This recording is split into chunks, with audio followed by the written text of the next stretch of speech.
Hello friends, welcome back to my channel. আশা করি সবাই ভালো আছো, আমিও ভালো আছি। আচ্ছা, টন্দীপরা পুরী ভ্রমণ সেরে তো বাড়ি চলে এসছে, অবশ্য করেই দেখতে পেয়েছো। এবং ও তো খুব তাড়াতাড়ি দুটো চ্যানেলের মাধ্যমে ভিডিও দিয়ে দিয়ে আবার নর্মাল ওয়েতে আসতে চেষ্টা করছে। তার প্রমাণ আজকের ভিডিওতে আজকের দিনে দুটো ভিডিও দিয়েছে, প্লাস তোমার আগেও একটা দিন দুটো ভিডিও দিয়েছিল, কবে আমার এক্স্যাক্টলি এখন মনে পড়ছে না। তারপর ছোটো ছোটো শর্টস দিচ্ছে, তারপর ছোটো ছোটো শর্ট ভিডিও দিচ্ছে। অবশ্য করেই ওই গঙ্গা পুজোর উপলক্ষে যে তোমার কি বলে মেলাটা এসছে, সেখানে ছেলে গিয়ে গিয়ে আনন্দ করেছে, সেটা নিয়ে একটা শর্ট ভিডিও দিয়েছে, দেখেছি। যাই হোক, কভার করতে চেষ্টা করছে, ব্লগিংই ওর জীবন, বোঝা গেছে। ক্যামেরা নিয়েই সারাটা দিন কাটাচ্ছে, মাঝে মাঝে অন্য কিছুতেও মাথা ঘামাচ্ছে হয়তো, কারণ যেহেতু দুদিনের গ্যাপ রয়েছে। সেটা কি, কেন, কাদের সঙ্গে আলোচনা, কি করছে সেটা ওই জানে, কারণ কিছু তো চলছে। যেটা চলছে পরে জানতে পারলে নিশ্চয়ই বলবো। ওর ব্লগিংয়ে কী দেখলাম সেটা চলে আসি।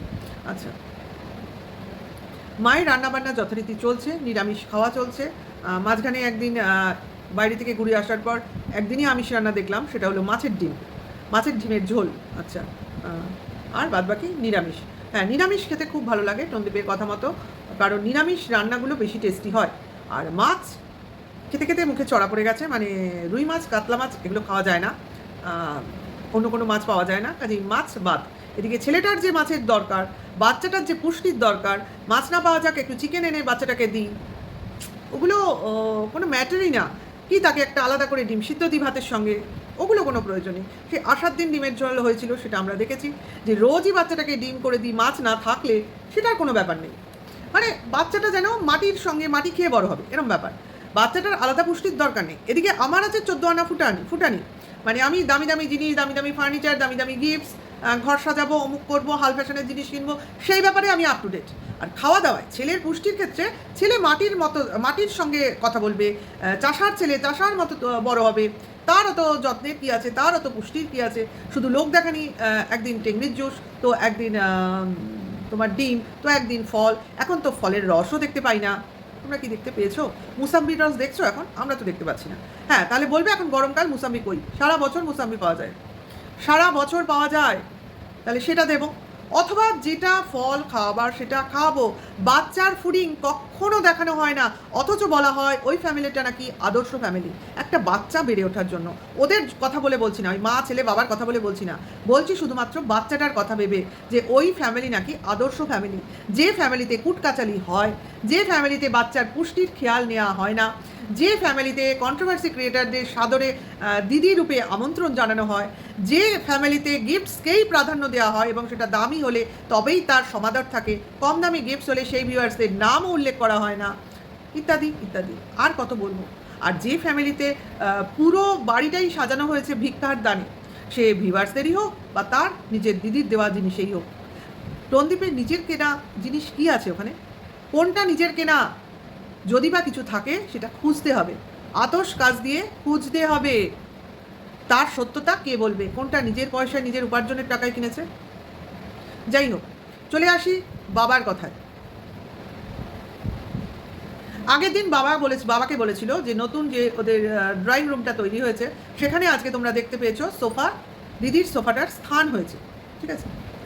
আর পুরনো যেখানে সোফাটা ছিল সেখানে চলে এসছে চৌকিটা, যেটা কিনা গেস্ট রুম হিসেবে পরিগণিত হবে ভবিষ্যতে। তার আগে পর্যন্ত ওদের পার্মানেন্ট গেস্ট অর্থাৎ বাবার বেডরুম হিসেবে থাকবে, ঠিক আছে।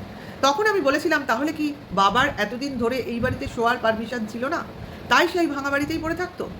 যদি সেটা না হয়, তাহলে বাবা আজকে কেন এই বাড়িতে এসে শোবে ওই বাড়ি ছেড়ে? যদি ওই বাড়িতে শোয়াটাই বাবার প্যাশন হয়, তাহলে বাবা নিশ্চয়ই এই বাড়িতে এসে শোবেন না। তাহলে এই ছেলের এই কথাগুলো বলার মানেটা কি? কথার সঙ্গে কথার কিন্তু কোনো মিল নেই। কখন কি বলে, কখন কি করে, অ্যাকচুয়ালি এরা নিজেরাই ঠিক করতে পারে না, ঠিক আছে।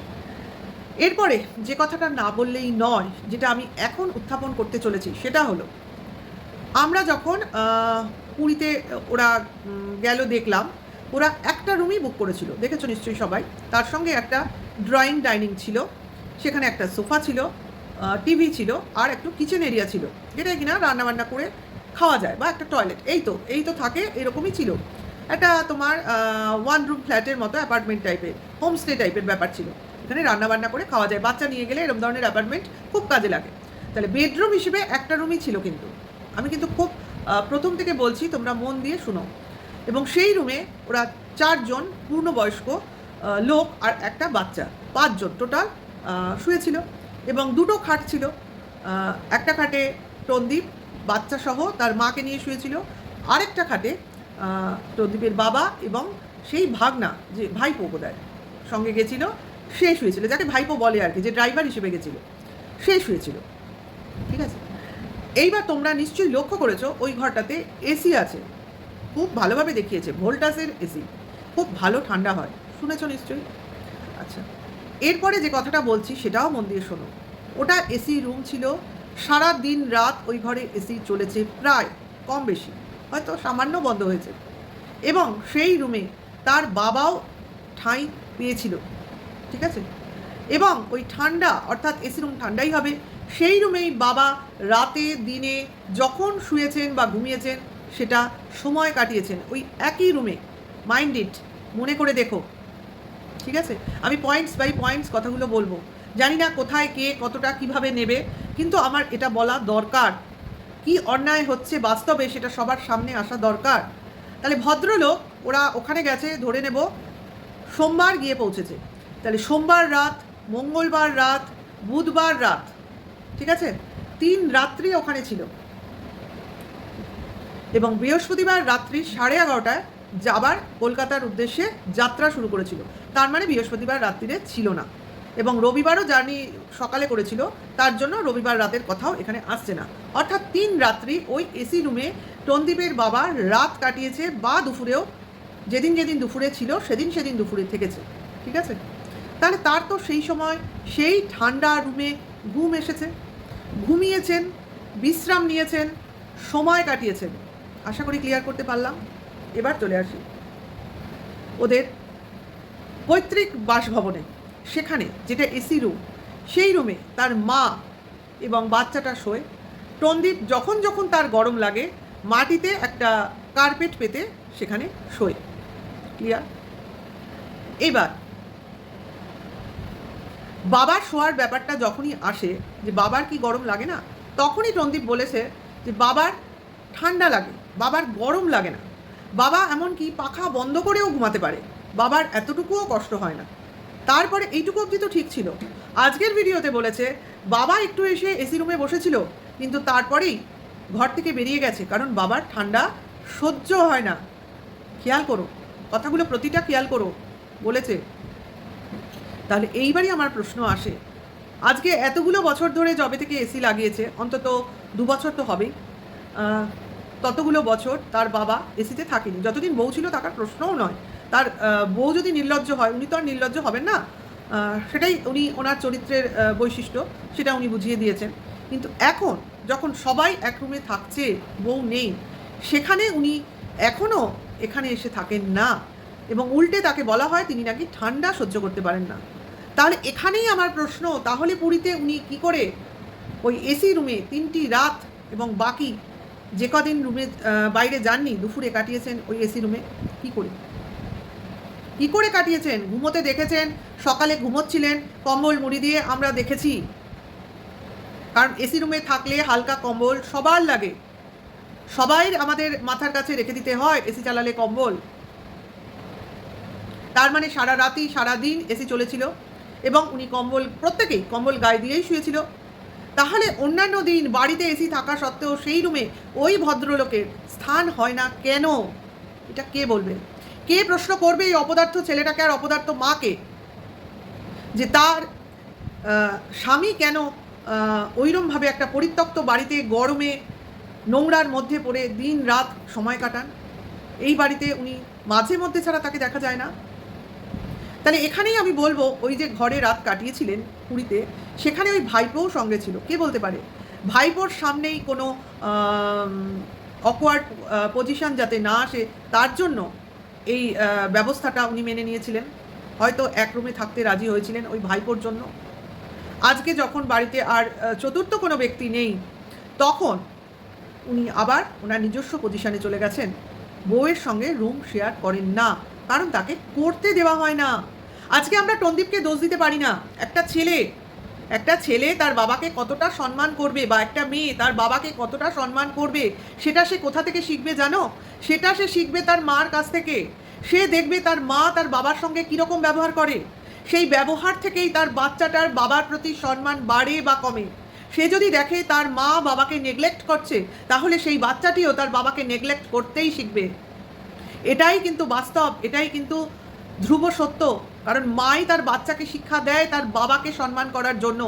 অ্যাকচুয়ালি টন্দীপ তার বাবাকে সম্মান করে না তার মার জন্য, কারণ মা তার স্বামীকে প্রাপ্য সম্মানটুকু দেন না। যেটুকু দেন সেটুকু ব্লগিংয়ের খাতিরে দেন, দয়া দাক্ষিণ্যে ওনার পাশে বসেন বা দাঁড়ান বা দাঁড়িয়ে ছবি তোলেন বা ছেলের ব্লগিংয়ের পার্ট হন বা ভিউয়ার্সদের চোখে ধুলো দেন। অ্যাকচুয়ালি এটাই চলছে, এটাই হচ্ছে। আর এই সত্যটাই আমি আমার দর্শকদের সামনে তুলে আনতে চাই। তারা এটাকে নিয়ে আলোচনা করুক, আমি চাই এটাকে আলোচিত হোক। কারণ যে সংসারের ভিতরের ভিতটাই নড়বড়ে, সেই সংসারে একটা শিশু কিভাবে ভালোভাবে প্রকৃত মানুষ রূপে তৈরি হতে পারবে? কে এর মানে এই কথাটা দায়িত্ব নিয়ে কে বলতে পারবে যে এখানে হবেই? এটাই ওর আদর্শ পরিচয় বা আদর্শ স্থল বা আদর্শ জায়গা যেখানে ও সঠিক পারভারিশ পাবে। এখানে একটা লোকও সঠিক, একটা বাবা সঠিক। বাবা সারা জীবন কী করেছেন? একটা সারা বাড়িতে কোনো ফার্নিচার তৈরি করতে পারেননি উনি ওনার সারা জীবনে। কারণ যেটাই বলছি সেটাই ওনার মেয়ে দিয়েছে, যেটাই বলছি সেটাই ভিউয়ার্স দিয়েছে। তাহলে উনি কি করেছেন? ছেলে কি করেছে? তার ছেলেও তো তার বাবার থেকেই শিক্ষা পেয়েছে। ছেলেরও তো নিজের কিছুভাবে করার ক্ষমতাই নেই। তবু বলবো ইউটিউবের খাতিরে তার দিদির দাক্ষিণে ওই পয়সা দিয়ে সে কিছু হলেও ইট কাঠ পাথর কিনতে পেরেছে। তাহলে তার বাবা অ্যাকচুয়ালি কিছু করার ক্ষমতাই তার ছিল না, এটুকুই আমরা ধরে নেব। তার জন্যই তার স্ত্রীর কাছে তার প্রাপ্য সম্মানটুকু উনি পাননি। ভিউয়ার্সরা বলবে আমি সঠিক না বেঠিক। যাই হোক, বাবার পরিচয়, বাবার অবস্থা বা বাবার সম্মান, সেটা যে কি একদিন বাবা যদি নিজের মুখটা না খোলেন সেটা আমাদের কাছে পরিষ্কারভাবে চলে আসবে না। আমরা যতই বলি, আমাদের সামনে যতই জিনিসটা পরিষ্কার হোক, কিছু লোক মানবে, বেশ কিছু লোক মানবে না। কারণ তারা তাদের মতো একটা কোনো যুক্তি খাড়া করে দেবেন। যাই হোক, সেই যুক্তিতে আমার মনে হয় না সেরকম কোনো ধার থাকবে। কারণ যে ঘটনাগুলো ঘটছে সেগুলো তো কোনো প্ল্যান মাফিক ঘটছে না।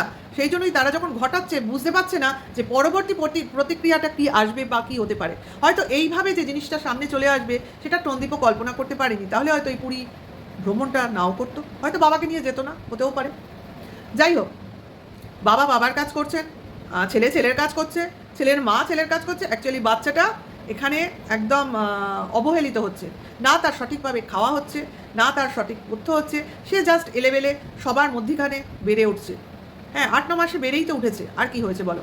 হ্যাঁ, একটা কিছু মানে দেখলাম 1 to 20 বলতে পারলো, সেটা দেখতে পারলাম। হয়তো সেটা খানিকটা স্কুলের দৌলতেই হয়েছে, স্কুলে যাওয়া আসার জন্যই হয়েছে। এটাই হয়, স্কুলে যেতে যেতে মানুষ ছেলেমেয়েরা শিক্ষা তাদের পেয়েই যায় এবং একসময় আসল শিক্ষা দিয়ে সেই প্রশ্নগুলো ওর মনে জেগে উঠবে যেগুলো টন্দীপের একসময় উত্তর হিসেবে তৈরি রাখতে হবে।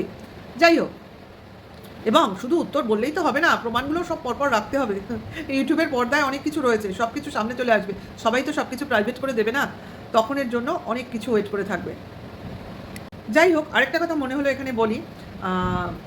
টন্দীপ যখন ওই কী বলে ছাতুর শরবত বানিয়েছিল, ওরা এখন নাকি সকালের দিকে এখন আর ভাত খেতে চায় না, বা মা ভাত রান্না করে না, মা ওই জন্য মাকে কিছু বলেও না। সেই জন্য জলখাবারটা ওরা এখন ভাত থেকে স্কিপ করে ছাতুমুড়িতে এনে রেখেছে। কিন্তু টন্দীপের সেইভাবে ছাতুমুড়ি খেতে ভালো লাগে না, মিষ্টি থাকে বলে। তার জন্য টন্দীপ ছাতুর শরবত পেঁয়াজ দিয়ে খেতে ভালোবাসে। তা সেই হিসেবে ছেলেকেও দিয়েছিল, কিন্তু ছেলে ডিনাই করেছে যে পেঁয়াজ দিয়ে কোনো শরবত ও খাবে না। অ্যাকচুয়ালি টিনারই তো ছেলে, যে মিষ্টি জিনিসের উপর, আইসক্রিমের ওপর টান খুব কিন্তু প্রবল। দেখো, ছেলে কিন্তু তার চরিত্র নিয়েই কথা বলছে। ছেলে কিন্তু টিনার মতোই ঘুরতে বেরোতে ভালোবাসে, লাফাতে ঝাপাতে ভালোবাসে, আইসক্রিম খেতে ভালোবাসে এবং শরবত খেতেও ভালোবাসে মিষ্টি দিয়ে। যাই হোক, যেটা বলতে এসেছিলাম, সেই সময় যখন দেখাচ্ছিল ক্যামেরাটা যেভাবে সেট করা ছিল, সেটা কিনা নতুন একতলার ঘরের দিকে মুখ করে ক্যামেরাটা সেট করা ছিল, একটু খেয়াল করবে। এবার ওই ঘরের দরজাটা খোলা ছিল, যা দিয়ে ঘরের ভেতরটা দেখা যাচ্ছিল। কিন্তু ঘরের দরজার মুখটা ব্লার করে রেখেছিল কেন? কেন বলো, তোমরা বলো, কেন ব্লার করা ছিল কেন? আমি তো বুঝলাম না। ঘরের ভেতর এমন কি নতুন জিনিস এসছে বা নতুন কি দেখা যাচ্ছে যার জন্য ঘরের দরজার মুখটা ব্লার করে রাখা হয়েছে? মানে যখন ভিডিওটা হয়েছে তখন অতটা খেয়াল করেনি। সবসময় বিভিন্ন অ্যাঙ্গেলে ক্যামেরা রেখে ভিডিও করতে থাকে, তো যখন এডিটিং করে তখন হায় রে ওটা দেখা যাচ্ছে, ব্লার করে দিই, এই জিনিসগুলো হয়েছে। কাজে বুঝতে পারছো অনেক কিছু ঘটছে, অনেক কিছু চলছে, অনেক কিছু ভিউয়ার্সের আড়ালে, লোকচক্ষুর আড়ালে চলছে। কোনো এক সময় সামনে চলে আসবে, অনেক কিছু আসবে, কারণ অনেক কিছু হচ্ছে ভেতরে ভেতরে, সে কেস সংক্রান্তই বলো, বাড়ি সংক্রান্তই বলো, বা আদার্স। ঠিক আছে, যাই হোক, টন্দীপদের বাড়ি দেখে অনেক ভিউয়ার্স কিন্তু তার কমেন্টস বক্সে ইচ্ছা প্রকাশ করেছে ওদের বাড়িতে ঘুরতে যাওয়ার জন্য, কারণ তাদের সবারই খুব ইচ্ছে ওই বাড়িতে ঘুরতে যাওয়ার, কারণ টন্দীপ অলরেডি গেস্ট রুম রেডি করে রেখেছে না। ওরা বুঝতে পেরেছে এইবার ওদের যাওয়ার দরকার, হয়তো সামনের শীতে প্রচুর লোক ঘুরতে আসবে। অ্যাকচুয়ালি ওটা ঘোরা বেড়ানোর বাগান বাড়ি হিসেবে অ্যাকচুয়ালি খুব একদম আইডিয়াল স্পেস, হ্যাঁ, ঘুরতে বেড়ানোর জন্য ভালো জায়গা, বিশেষ করে হোমস্টে খুব ভালো। আর টন্দীপের মা এত ভালো রান্নাবান্না করবে যাতে তাদের কোনো অসুবিধাই হবে না। আর ঘোরা বেড়ানোর জন্য তো টন্দীপদের গাড়ি রয়েছে, মানে 4 চাকা, সব কিছুর ফেসিলিটি ওখানে আছে। শুধু যেতে হবে শীতকালে, হ্যাঁ, গাছের ফল থেকে শুরু করে সবজি, তারপরে তোমার জমির ধান, এই সব জিনিস, ঘরোয়া জিনিসের টেস্ট ওদের বাড়িতে না গেলে পাবে কী করে। আমিও বলছি যারা যেতে চাইছো তাদের অ্যাপ্রিসিয়েট করছি, অবশ্যই যাও, এবং তোমাদের খুব ভালো লাগবে ওদের সঙ্গে মিলেমিশে থাকতে, এবং নিজেরা অনেক বেশি অভিজ্ঞতা সঞ্চয় করতে পারবে। অ্যাকচুয়ালি কারোকে দূর থেকে দেখা আর তাকে কাছে থেকে দেখে তার সঙ্গে কিছুটা সময় স্পেন্ড করার মতো অভিজ্ঞতা আর কিছু হতে পারে না। আশা করি পুরীতে যারা গেছিলেন ওই সোনারপুরের কাকু কাকিমা, তারা নিশ্চয়ই অনেকটা অভিজ্ঞতা সঞ্চয় করে নিয়েছেন। এর পরবর্তীকালে যদি তাদের মুখ থেকেও কিছু শুনতে পাই, আমরা খুব গ্রেটফুল থাকবো। ভিডিওটা আমি এখানেই শেষ করছি।